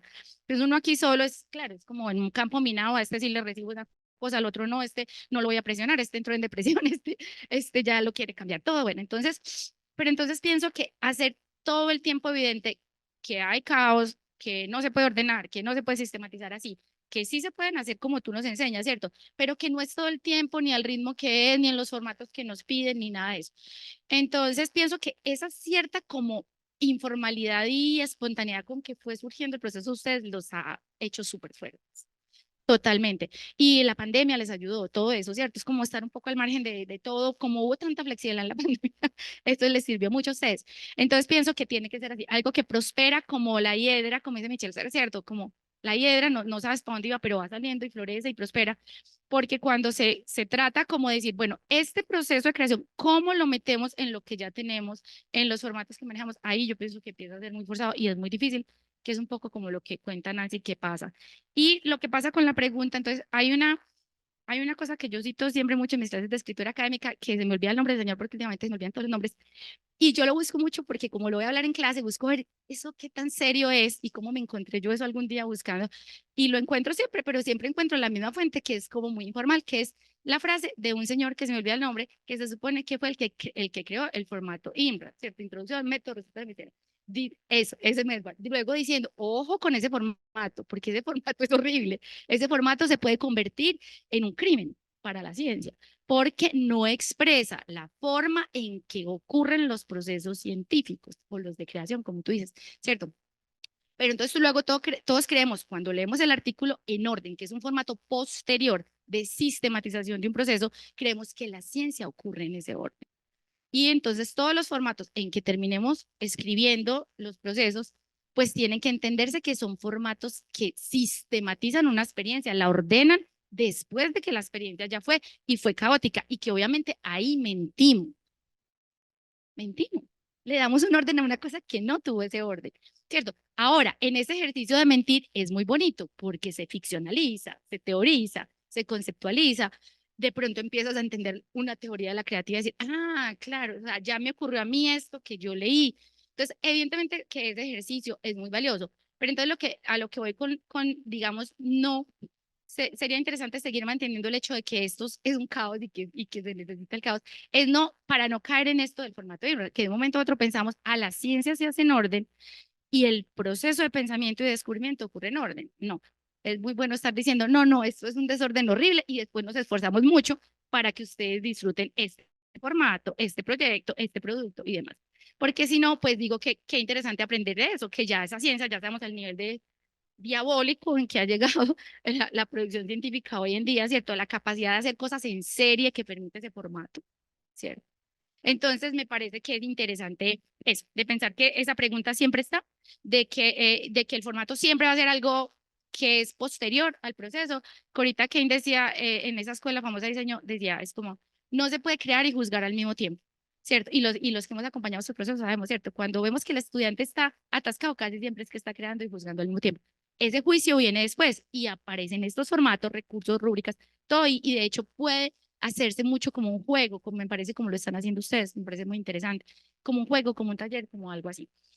Entonces pienso que también en ese sentido, pues sí me parece pues que estas angustias tienen que seguir existiendo y hablándose, ¿cierto? No como pensar que hay algo que ya vamos a superar si nos organizamos y terminamos escribiendo o haciendo las cosas de tal manera. Pero también pienso que el proceso de validación, evaluación y socialización tiene que ser muy coherente con esto, como ustedes también lo están logrando, ¿cierto? El solo hecho de que varios asesores lo miren, el solo hecho de que lo puedan poner en distintos formatos, porque es lo que tú dices. Entonces el proceso de creación es son muchos y pasan muchas cosas y hacen cosas súper diferentes, pero luego entonces tenemos un solo formato para evaluarlo y demás. Cuando digamos que básicamente entendemos ya desde el punto de vista de los productos culturales que cada producto pues tiene una forma distinta de comprender y por eso hay que hacer una comunidad y sensibilizar a una comunidad que sepa apreciarlo, como tú dices. O sea, ustedes ya han aprendido lo mismo que también yo, es que pues hay profesores al que no lo puedes poner a evaluar el producto de tu estudiante porque no tienen cómo. Así sea una lumbrera, no tiene la sensibilidad, no conoce el proceso, no valora ese tipo de experiencia que ha llevado a crear eso. Entonces, hay que crear esa comunidad, hay que fortalecer esas comunidades y que los procesos de validación, socialización y demás, incluidos sus formatos de socialización pública, o sea, de apropiación, o los de escritura, pues son lo que merecerían ser objeto de discusión permanente.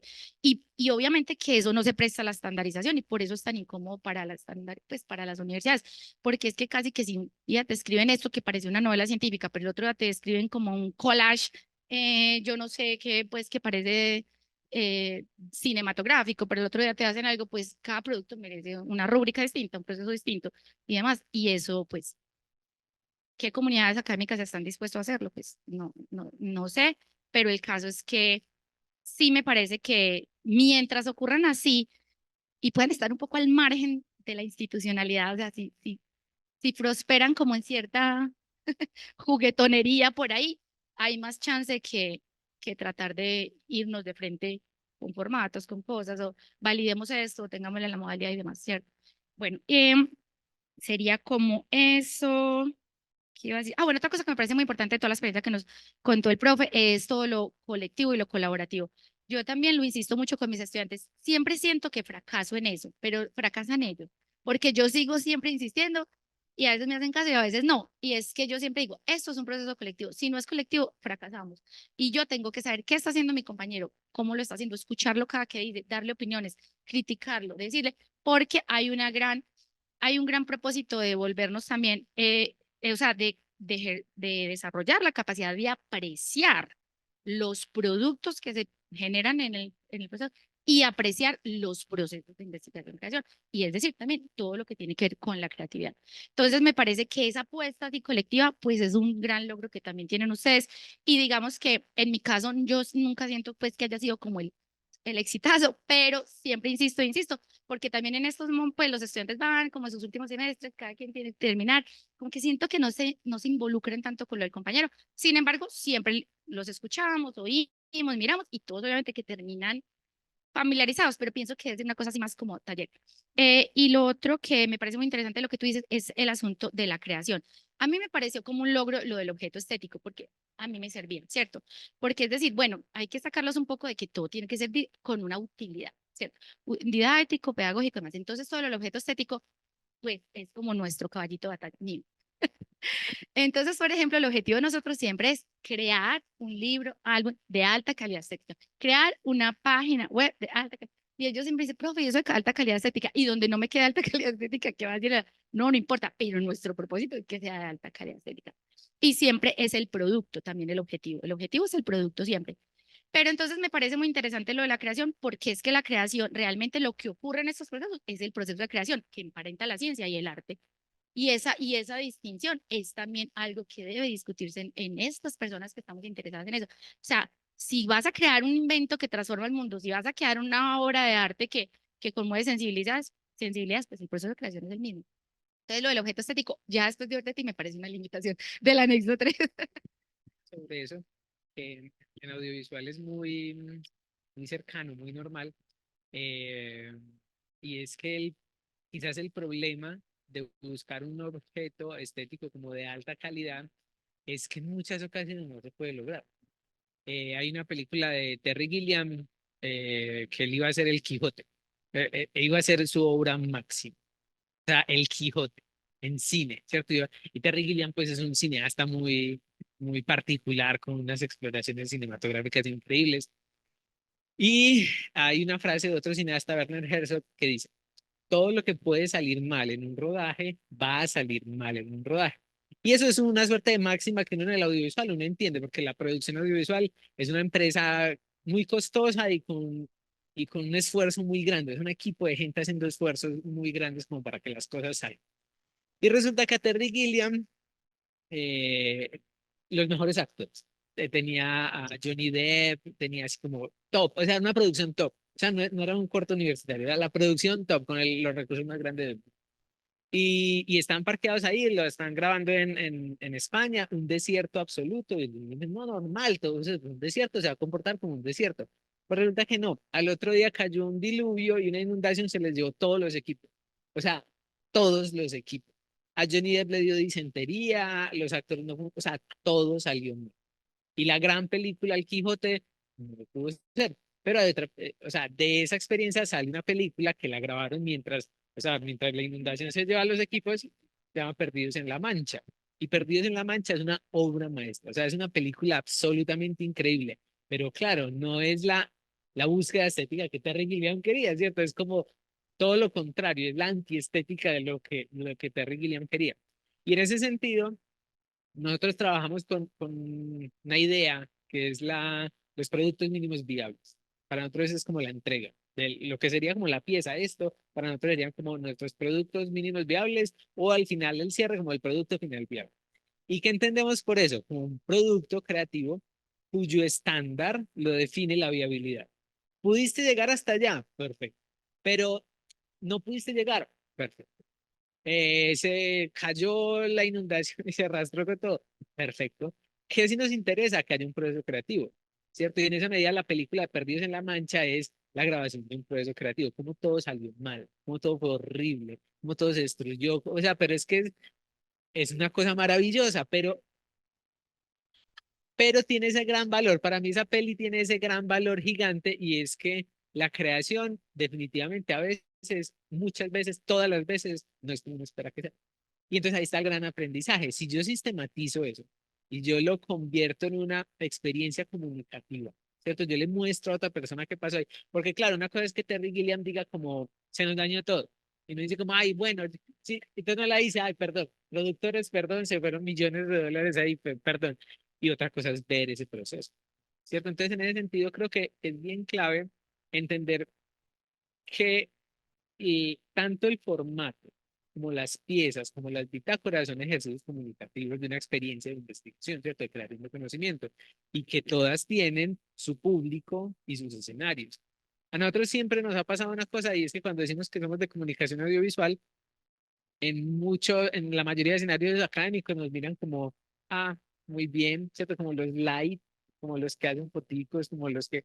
Y sorprenden mucho a nuestros estudiantes porque, claro, pensar que un estudiante es un proyecto de investigación, creación, busca un marco teórico, busca metodología, pues cuando ellos hablan en escenarios académicos, uno encuentra un académico, ¿cierto? Uno encuentra una persona que sabe, una persona que investigó, una persona muy preparada y al mismo tiempo a las 2 horas se va para un festival de cine donde está presentando su peli y tiene una expresión sobre la estética, sobre la historia, sobre la visualidad, sobre el lenguaje cinematográfico.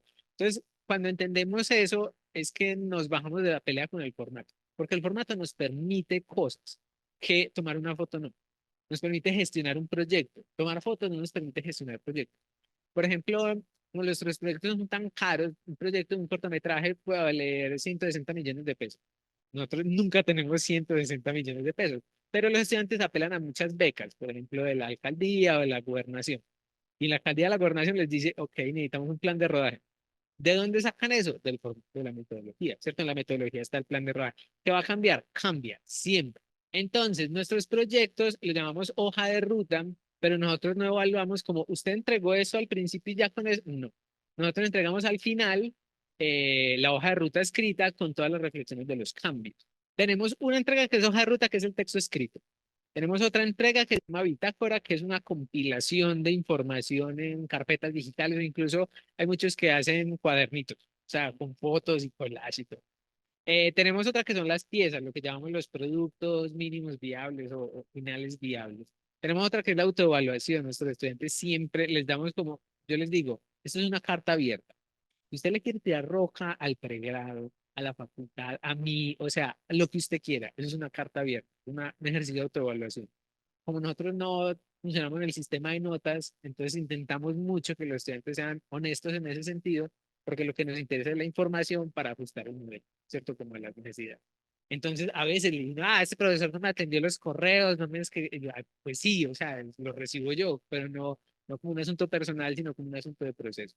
Tenemos las memorias audiovisuales, que es una pieza audiovisual donde se reflexiona sobre los proyectos. Entonces, miren que son 5 entregas sobre un solo proyecto que no son separadas, todas se comunican entre ellas y todas tienen escenarios y audiencias muy distintas.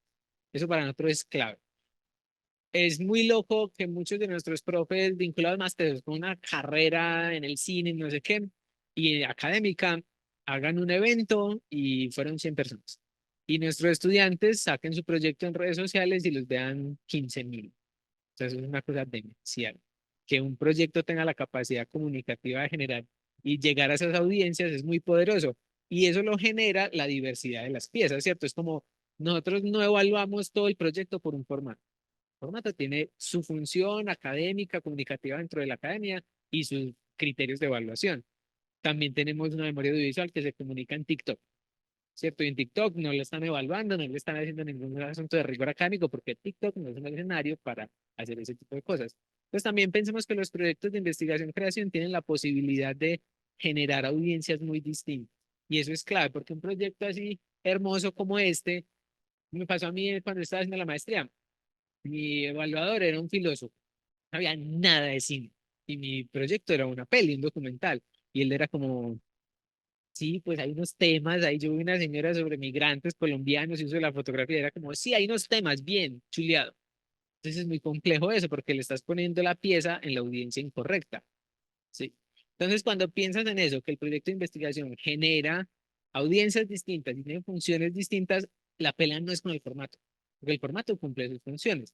Ejemplo, si mis objetivos cambian, el formato yo lo adecuo, ¿cierto? Ya no hice esto, hice aquello. Si mi metodología cambia, lo ajusto y lo cambio, ¿cierto? No es como un asunto férreo, así como que, como unidireccional. Las notas son muy divertidas. Las notas nuestras son muy simples. Nosotros tenemos muchas entregas, nosotros hacemos mucho seguimiento. Ese documento, prácticamente cada semana hacemos una entrega y la entrega hacemos un seguimiento y una retroalimentación. Pero entonces el objetivo es, hay problemas de redacción, hay problemas de eso. Pero las notas no las ponen los profes evaluadores, sino que las ponemos los profes de curso. Somos la profe Ana que dan proyectos, tiene algunas sesiones y yo. Y la regla es esa, usted no va a jugar aquí con las notas. Entonces, para nosotros las notas realmente no tienen ningún valor. O sea, la mayoría de nuestros proyectos no son 5. ¿Por qué? Porque es tanta como la densidad del proceso de investigación, creación, que uno dice, no hay un 4,2. ¿4,2 de qué? ¿Cierto? ¿Cómo llegar a un 4,2 a un 4,3? O sea, no tiene ningún criterio eso. Y los profes, nosotros hacemos realmente un ejercicio bien importante de retroalimentación con otros profes.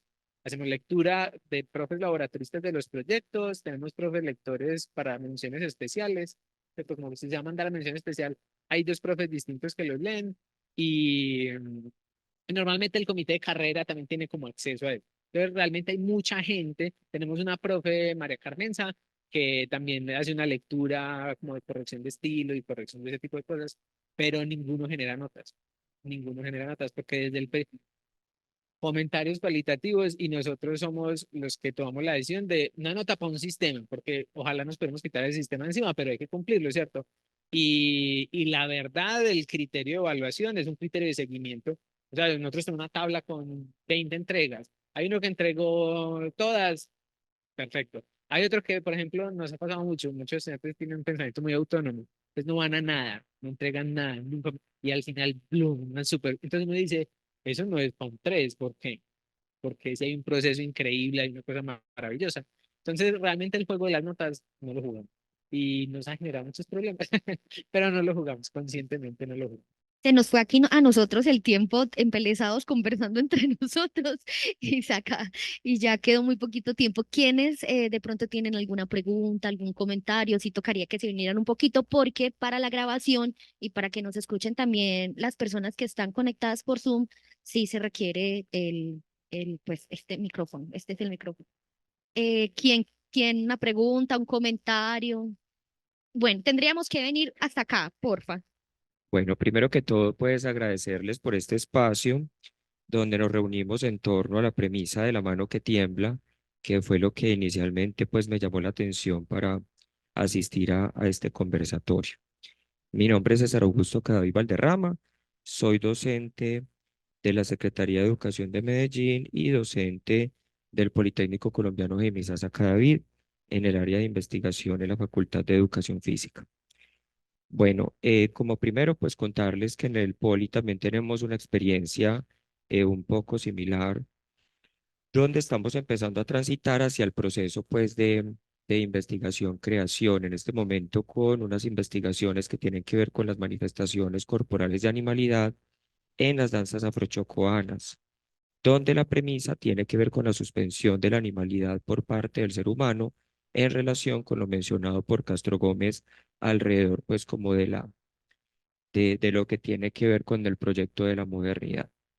Y como segunda, una que tiene que ver con eh, las personas que tienen estilos de vida swinger en la ciudad de Medellín, donde tratamos de abordar los significados de cuerpo de estas personas, pero también llevándolo a un proceso que se relaciona con el uso, o más bien la configuración de antifaces.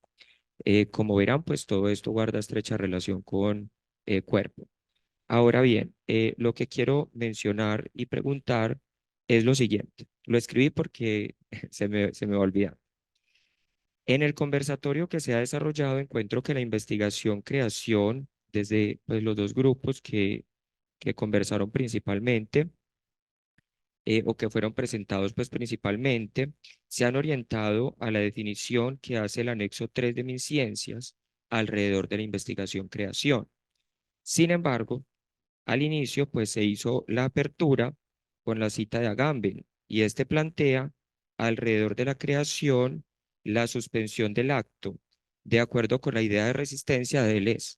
Entonces dice, pregunto entonces por la instrumentalización de los productos de investigación-creación por parte de MinCiencias y la manera en la que entonces ustedes, como colectivo, se están resistiendo ante ello. Esa es mi pregunta. Antes de pronto, Ángela, un poquito, solo decir algo chiquitito, también a propósito del título pues del conversatorio y de esa idea pues que está en Agamben y que como acaba de decir el profesor, pues viene de Deleuze acerca pues del arte y de la creación como resistencia, pero también en esta conferencia de Deleuze dice algo muy pues creo que muy alentador.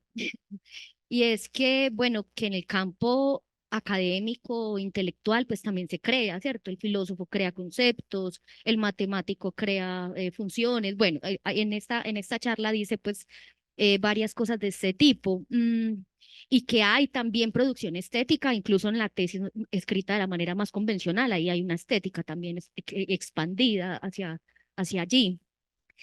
Y pues el asunto de la potencia que creo que es muy, pues muy aporético, o sea, es una aporía, o sea, es una impotencia, una potencia impotente, y yo creo que ustedes lo acaban de decir sin decirlo también. O sea, hay una potencia, por supuesto, potencia en la idea, potencia en el tema, potencia en la imaginería que se puede montar a propósito de lo que se va a crear o se va a producir, pero también hay una impotencia y ahí está la mano que tiembla también y creo que lo acabamos pues de ver también y tú nos pones ese ejemplo de esa película maravillosa de Perdidos en la Mancha que pues que seguramente veremos. Entonces creo que puede sonar como que no hay posición, ¿cierto? Eh, porque ya de plano la poría de la impotencia, de la potencia ya no se resuelve, pero yo sí quisiera decir, pues, por la experiencia pues que hemos tenido también en la Facultad de Educación de la Universidad de acá de la de Antioquia, que el anexo 3, con el que en muchas partes no estamos de acuerdo, porque pues volvemos al punto, está muy incidido por un discurso programático, por un discurso de un diseño, de pensar que algo se puede diseñar y que se puede pues como ir y aplicar directamente, o sea, pasar de la potencia al acto, como si fuese algo, pum, derechito. Pero también siento y creo que pues Ángela lo dijo en la presentación, que es una rendijita que nos permite resistirnos también, ¿cierto? Decir, bueno, aquí también hay un proceso válido de producción de saber en el ámbito universitario y pues como dice Ramón Grossfogel, también un decolonial puertorriqueño, eh, un intelectual decolonial, dice, entramos con la de ellos, pero salimos con la nuestra. O sea, un poco entramos con el discurso, siempre la cita de MinCiencias, una o dos citas de MinCiencias serán el, ¿cómo se llama lo que usamos en la guerra? El escudo, la cita escudo para que entre el proyecto, para conseguir alguna financiación, porque la creación vale, em, pero definitivamente pues salimos con la nuestra y la nuestra es la creación misma, ¿cierto? Solamente quería decir eso. Muchas gracias por la reflexión y la pregunta. Yo pienso que es eso, como lo que yo decía ahora con respecto a la pregunta, el caos, el desorden, es hacer evidente que la mano tiembla y hacerlo evidente todo el tiempo. Yo pienso que no se trata de, yo pienso que, por ejemplo, a mí me deja, pues, me estimula intelectualmente ver esos procesos tan diferentes que conocimos hoy de los dos profes, que es diferente también de nuestros. Es por eso, porque entonces es como una especie rara que prospera según las condiciones que tiene, pero prospera. Evidentemente siempre hay un riesgo a la instrumentalización, pero creo que precisamente por lo que hay en juego, que son procesos creativos de tantas personas distintas, eso es muy difícil eh, como estandarizarlo, ¿cierto? Sí, ¿cómo que van a hacer las universidades? Quitarlo de plan, ¿cierto? Decir, bueno, no, eso está muy difícil, que cuántos asesores va a necesitar usted para cada cosa, que a nosotros también hemos, pues sí, siempre está en riesgo. Pero el asunto es que mientras se haga evidente las contradicciones que hay, mientras yo pienso que veo pues que es muy exitosa en la de ustedes con los estudiantes y en el caso de nosotros pues también lo expliqué al principio, hay más estudiantes que ya quieren tomar esta modalidad que los que quieren tomar la modalidad convencional pedagógica. Para mí ya, pues me parece que eso es importante respecto a esa fuerza y esa diversidad que tiene eso y eso hace difícil que se pueda estandarizar. Además, yo pienso que precisamente el hecho del temblor es tan evidente que el documento de mi ciencia se llama aproximaciones. O sea, el documento todavía sabe que esto es una cosa en curso, en construcción y demás. Y considero que es importante los espacios que se están dando en las universidades, muy interesante lo que nos cuentas, es del Politécnico, ¿cierto? Es del Politécnico, porque nosotras también lo hemos hablado, es muy rico detectar dónde están haciendo cosas, qué cosas se están haciendo, porque uno se sorprende mucho de ver lo que están haciendo, es súper diferente y estamos, digamos, tratando de cobijarnos bajo la investigación-creación, pero todo está siendo muy distinto. Yo creo que eso para mí es como una señal de que no es tan fácil luego que lleguemos a esa instrumentalización, pues digamos, como ya, pues como en serie, no. Pero sí se corre el riesgo y por eso yo señalaba lo del artículo de INRAD, ¿cierto? Es decir, eh, hacer evidente, esto me parece que es una forma de resistir al hecho de que estuviéramos como en la necesidad de buscar cómo comunicarlo bajo formatos instituidos o que empecemos a hablar todos un mismo lenguaje. No, yo creo que lo interesante es no hablar ese mismo lenguaje y ver que prosperan de formas muy distintas, apuestas muy diferentes, que aquí ya se notó claramente en estas tres, aunque no andamos en ella, por ejemplo, lo que tiene que ver con las disciplinas, en donde surgen. Todo esto del mundo del audiovisual y lo multimodal, pues uno siente que ellos son los que más tienen cosas para hacer.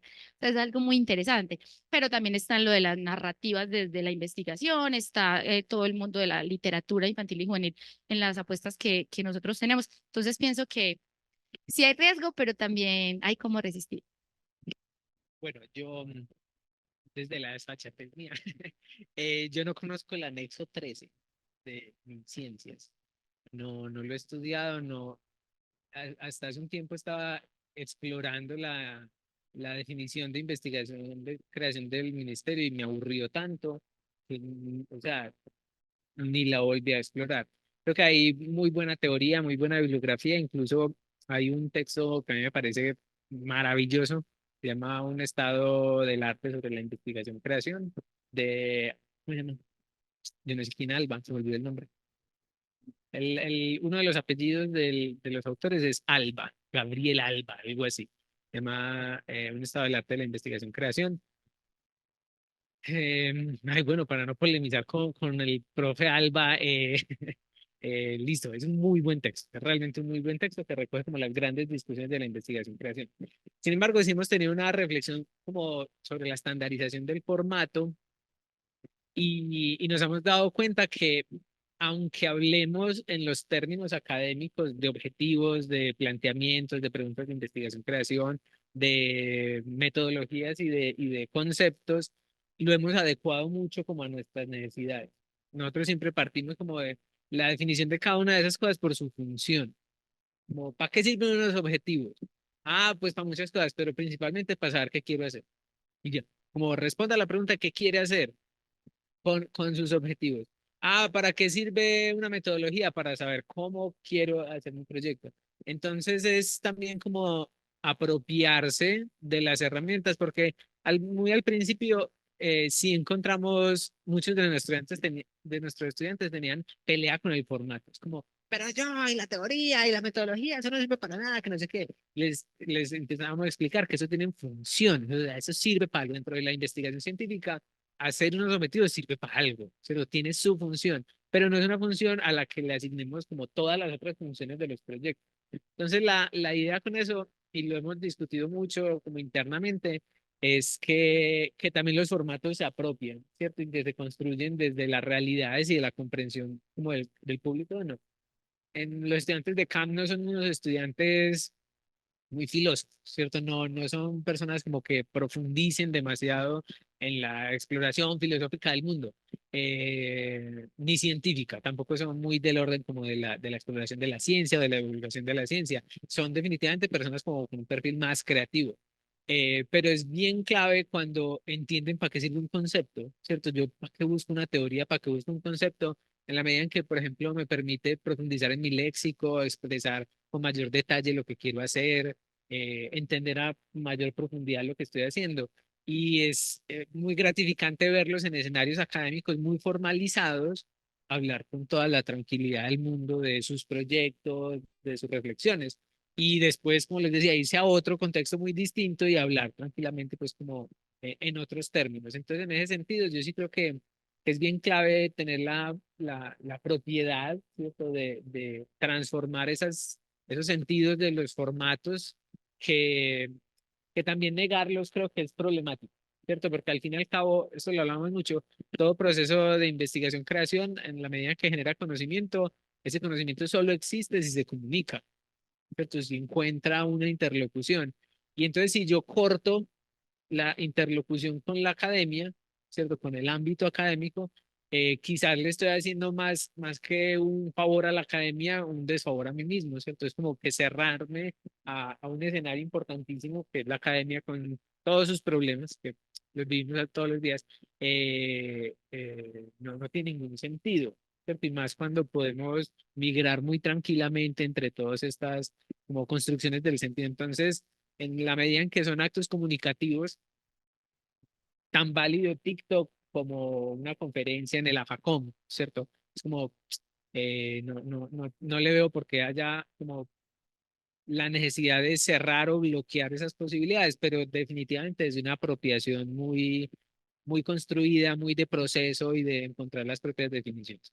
Vamos a ver si me leo ese anexo 3, orden 66. Bueno, creo que el tiempo se nos acabó, creo que puede haber, pienso yo, para el año entrante una parte 2 en donde tal vez disfrutemos más de las creaciones, podemos también plantearlo, creo que sí, una muestra, algo pues y también que podamos profundizar en algunos asuntos que quedaron abiertos, esta estructura de INRAD, creo que es importante también que la tensionemos. Y bueno, y también estudiaremos como y veremos las películas que nos sugirió Nicolás. Muchísimas gracias por venir.